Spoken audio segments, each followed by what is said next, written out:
Good morning বন্ধুরা। আজ হলো 3 আগস্ট, রবিবার।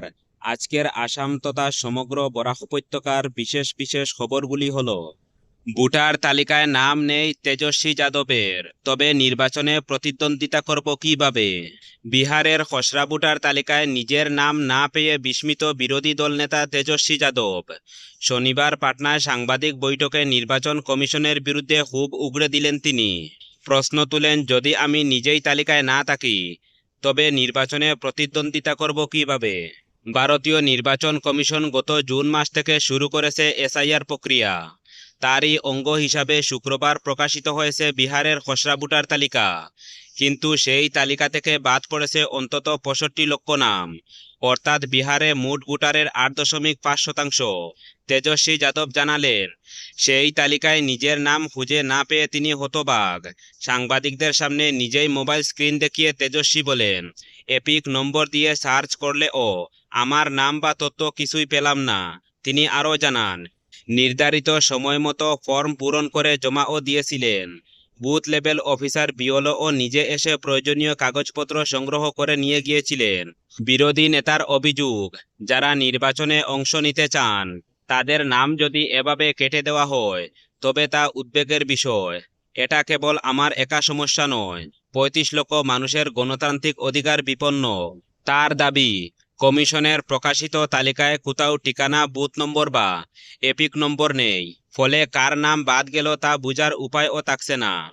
যদিও নির্বাচন কমিশনের পাল্টা দাবি, তেজস্বীর নাম তালিকায় রয়েছে। একটি বিস্তারিত বিবৃতি দিয়ে কমিশন দাবি করেছে, আরজেডি নেতার দাবি ভুল। কমিশনের তরফে প্রকাশ করা হয়েছে সংশ্লিষ্ট পৃষ্ঠা ও তথ্য, যেখানে দেখা যাচ্ছে পাটনার নির্দিষ্ট বুথে তেজস্বী যাদবের নাম রয়েছে ক্রমিক নম্বর 416-তে, হাউস নম্বর 10 এবং সংশ্লিষ্ট এপিক নম্বর সহ। কমিশনের দাবি, সম্ভবত তেজস্বী তার পুরনো এপিক নম্বর দিয়ে খুঁজেছিলেন, তাই তিনি খুঁজে পাননি। পরবর্তী খবরটি হলো, 1-87 অভিযান চালিয়ে হাইলাকান্দি পুলিশ সন্দেহভাজন 27 অপরাধীকে গ্রেপ্তার করেছে। শুক্রবার রাতভর অভিযান চালিয়ে এই সফলতা অর্জন করে পুলিশ। শনিবার গোটা দিন এ নিয়ে হাইলাকান্দি জেলাগুলো ছিল সরগরম। জানা গেছে, রাজ্যের গৃহ দপ্তরের জ্ঞাতসরে চোরের উপদ্রব রোধে বিশেষ পদক্ষেপ নিয়ে জেলা পুলিশ পরিকল্পিতভাবে চোর পাকড়াও অভিযানে নেমেছিল।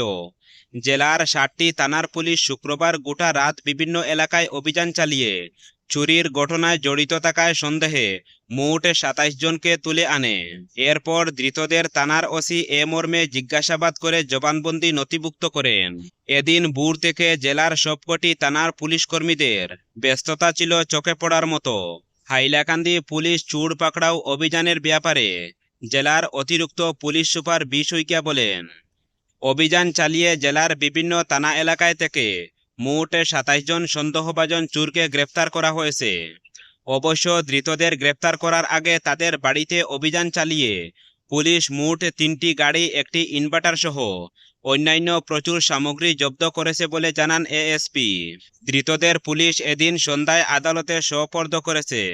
পরবর্তী খবরটি হলো, নিখোঁজ হওয়ার 6 দিন পর যুবতীর মুন্ডু বিচ্ছিন্ন পচাগলা মৃতদেহ উদ্ধার হওয়ায় চাঞ্চল্য ছড়িয়ে পড়েছে পাথারকান্দির বাজারিছড়া থানার অধীন বালিপিপলা গ্রাম পঞ্চায়েতের নীলকান্তপুর এলাকায়। মৃত যুবতীর নাম পিয়ালি মালাকার, বয়স 20 বছর। নিহত পিয়ালির বাবা শঙ্কর মালাকার ও মা তৃষ্ণা মালাকার এ বিষয়ে সংবাদ মাধ্যমকে জানান, গত 21 জুলাই তাদের অনুপস্থিতিতে বাড়ি থেকে নিখোঁজ হয় পিয়ালি। বিভিন্ন জায়গায় খোঁজাখুঁজি করে কোনো সুরাহা না পেয়ে অবশেষে তারা বাজারিছড়া থানায় একটি নিখোঁজ ডায়েরি করেন।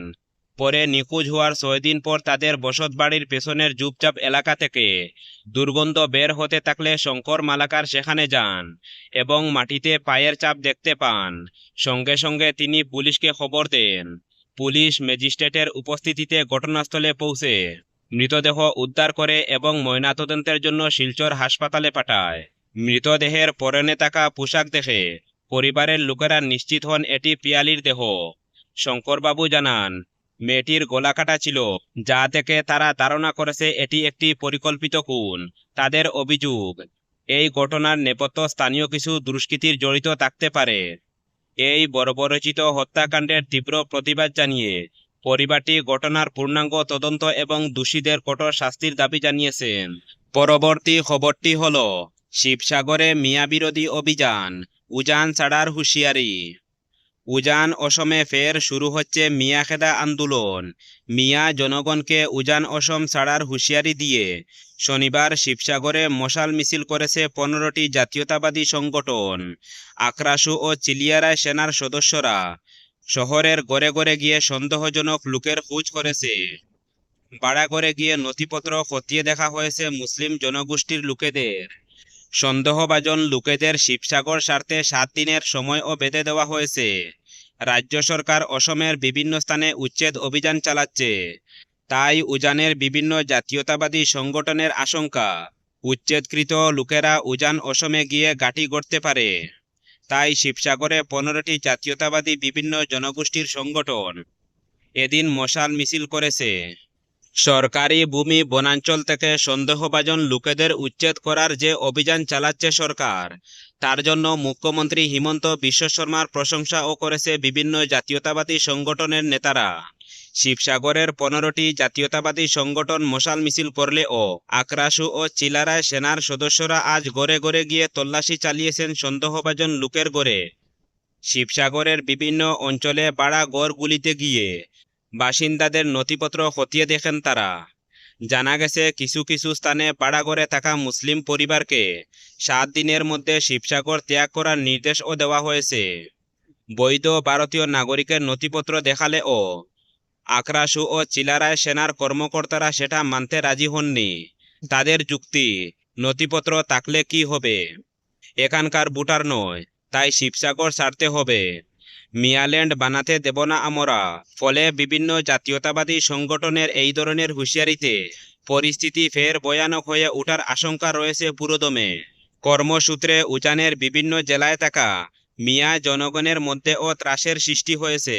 পরবর্তী খবরটি হল ফের কাছাড় গ্রাম উন্নয়ন বিভাগে সংগঠিত হলো এক আজব কাণ্ড। 2019 সালে মৃত ব্যক্তির নামে গড় বরাদ্দ হলো 2025 সালে। আবার সেই মৃত ব্যক্তির গড় দেওয়া হলো গ্রামের অন্য এক জীবিত ব্যক্তিকে, অথচ সেই ব্যক্তির নাম নেই প্রধানমন্ত্রী আবাস যোজনার হিতাধিকারীর তালিকায়। এমন ঘটনার অভিযোগ উঠে এলো কাছাড়ে বড়খলা বিধানসভা বুড়িবাইল জিপিতে। অভিযোগ, 2019 সালে মারা যান বুড়িবাইল গ্রামের বাসিন্দা মনিরুদ্দিন বড়বুইয়া। 2025 সালে প্রধানমন্ত্রী আবাস যোজনার হিতাধিকারী হিসাবে উনার নামে বরাদ্দ হয় গড়। এতে সেই গড় পেতে উনার ভাতিজা জাকির হোসেন বড়বুইয়া আবেদন জানান, কিন্তু মৃত ব্যক্তির নিকটাত্মীয় কাউকে গড় দেওয়া হয়নি। পরবর্তী ওই মৃত ব্যক্তির গড় গ্রামের আরেক মনিরুদ্দিন বড়বুইয়াকে দেওয়া হয়, যার প্রধানমন্ত্রী আবার যোজনার হিতাধিকারী তালিকায় নাম নেই। তাৎপর্যপূর্ণ বিষয় হচ্ছে, মৃত মনিরুদ্দিনের জেরেক্স হিসাবে জীবিত মনিরুদ্দিনকে চতুরতা করে হিতাধিকারী সাজানো হলেও পৈতৃক নামে রয়েছে গড়মিল। মৃত মনিরুদ্দিন বড়বুইয়ার বাবার নাম প্রয়াত মুসাইদ আলী, আর গড়প্রাপ্ত মনিরুদ্দিন বড়বুইয়ার বাবার নাম তজমুল আলী বড়বুইয়া। অভিযোগ, 10,000 টাকার উৎকোচত নিয়ে গ্রুপ সদস্য আজিম করেছেন এমন কাণ্ড। ঘটনায় কাছাড় জেলা গ্রাম উন্নয়ন বিভাগের ভূমিকা নিয়ে উঠেছে প্রশ্ন। পরবর্তী খবরটি হল, সমগ্র দেশের সঙ্গে শ্রীভূমি জেলায়ও শনিবার পিএম কিষাণের 20তম কিস্তি হস্তান্তর উপলক্ষে জেলায় 8টি নির্ধারিত কেন্দ্রে ও বহু সংখ্যক গ্রাম পঞ্চায়েতে পিএম কিষাণ উৎসব দিবস পালন করা হয়েছে। শ্রীভূমি জেলা কৃষি আধিকারিক এক বিজ্ঞপ্তি যুগে জানিয়েছেন যে ওই অনুষ্ঠানে বিভাগীয় আধিকারিক ও কর্মচারী সহ কৃষি সখী, ব্যাংক সখী এবং সিএসসি বিওলরা উপস্থিত ছিলেন। এতে এই অনুষ্ঠানের মাধ্যমে শ্রীভূমি জেলার 40,299 জন কৃষক মোট 8,48,90,000 টাকা লাভ করতে সক্ষম হবে বলে জেলা কৃষি আধিকারিক জানিয়েছেন।